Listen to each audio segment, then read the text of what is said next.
equals does your device need fixing? We offer a free diagnosis. We pick up and deliver right to your door, no calls or travel needed. We send you a quote before repairing, and only go ahead if you approve it. Easy, transparent, and professional. Link in description.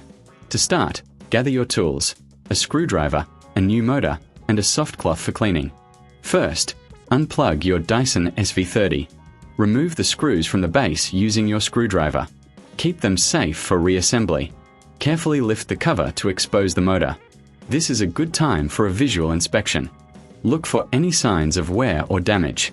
If everything seems fine, proceed to remove the old motor. Disconnect the wires gently. Now, take your new motor and connect the wires. Ensure they are secure. Place the new motor into the housing. Before sealing it up, clean the internal components with a soft cloth. This helps maintain performance. Once everything is in place, reattach the cover and screws. Remember, if you're unsure, you can always seek a professional diagnosis without obligation.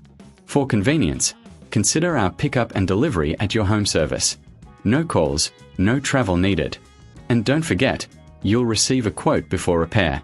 Now, plug in your Dyson and test it out. Enjoy your clean space. Does your device need fixing?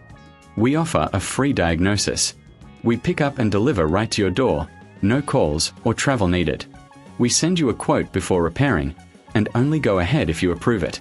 Easy, transparent, and professional. Link in description.